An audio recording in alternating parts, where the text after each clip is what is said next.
El miércoles hay elección en la Cámara de Senadores para ver si el ejército se queda, la gendarmería se queda dentro del ejército hasta el 28 o el 25.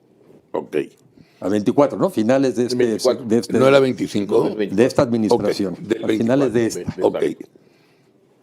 Como antecedente, los diputados del PRI medio chaquetearon al PRD, un poquito a Movimiento Ciudadano y al PAN, y rompieron su palabra de estar juntos.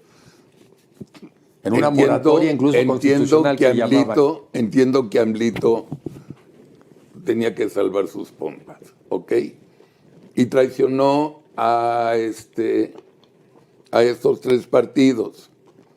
Y gracias al PRI, por 2 votos, pasó la ley que va a la Cámara de Senadores.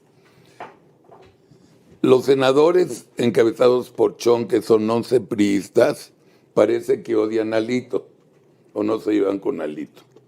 Entonces ya anunciaron que van a votar en contra, lo cual significa que votan en contra de los priistas diputados. ¿Qué desmadre y qué escenario se va a armar? Yo nada más quiero saber si gana el Chong o gana Alito. ¿Qué onda ahí? ¿Y López Obrador llora y va con su mamá o qué onda? Mira, de entrada yo te diría, yo creo que más allá de eso, yo creo que lo que queremos es que gane México. Claro. ¿No? Más allá de estas confrontaciones internas o pues puntos de vista diferentes en los partidos, yo creo que ya hace un rato lo platicaba Enrique y creo que tiene pues puntos bastante interesantes.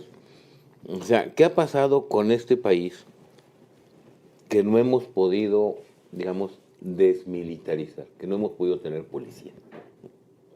Sí, eso es lo que nos debe de preocupar, o sea, Con policía o sin policía sigue siendo un desmadre. No, bueno, sí, pero no hemos podido construir una policía decente. Yo haría 2 observaciones a la pregunta que haces. Yo fui diputado federal en el año 2000 y desde entonces me tocó ver que a veces había posiciones diferentes dentro de un mismo partido político entre diputados y senadores. O sea, eso no es algo nuevo, para empezar. Es más, frecuentemente se tenían que juntar los líderes de los diputados y de los senadores pues para tratar de tener una opinión en común.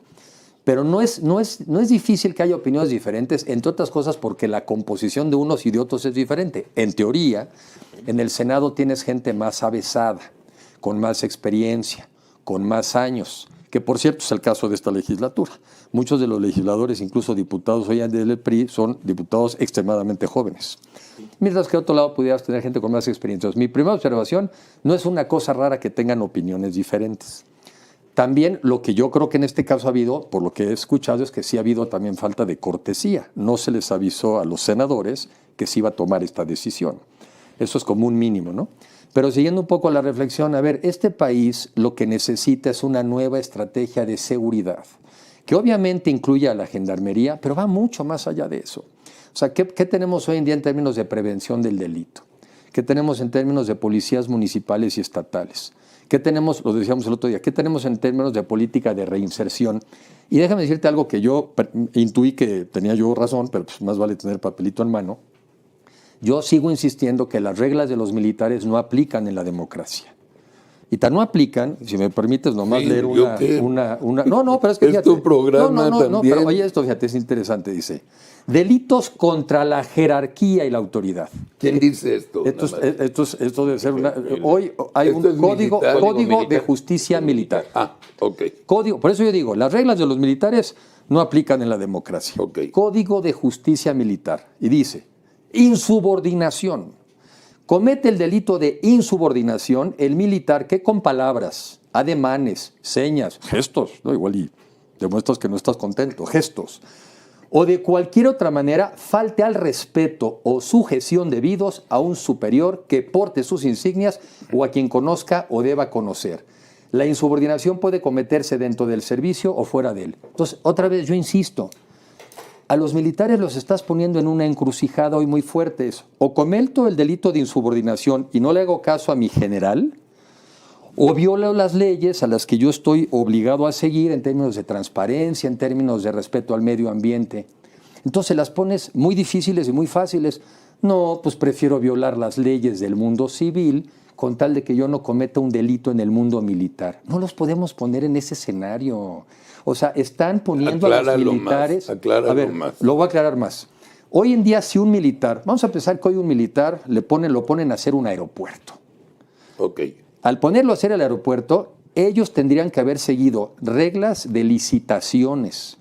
Tienen que seguir reglas de transparencia, de rendición de cuentas, porque estás usando el presupuesto federal. Okay. Estás obligado a seguir eso.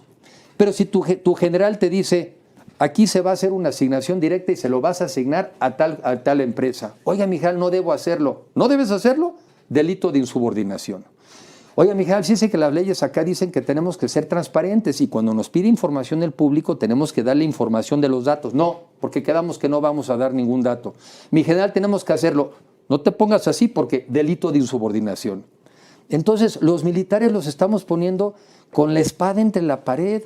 O le hacen caso a su jerarquía o le hacen caso a las leyes mexicanas. ¿A quién le haces caso? No sé. Bueno, pues para que veas. Bueno, es que delito de insubordinación. Esa es la y eso es lo que puede pasar. Ahora, creo que también el punto es, ¿por qué llegamos hasta ahí? ¿Por qué llegamos hasta esta aparente disyuntiva? Porque esa aparente disyuntiva en el que hoy o mañana se está decidiendo si el ejército tiene que quedarse en las calles, si la Guardia Nacional tiene que tener un mando militar, porque aparentemente pues la inseguridad está desbordada. Es decir, ¿por qué llegamos hasta ahí? ¿Por qué no? Porque esto no es nuevo. ¿Por qué se le ha recortado los recursos al Fondo de Fortalecimiento de la Seguridad de los Estados? Tú vas a un municipio, Carlos, tú vas a un municipio y te dice el presidente municipal, yo recibo ahora 17% menos ingresos del Fonden.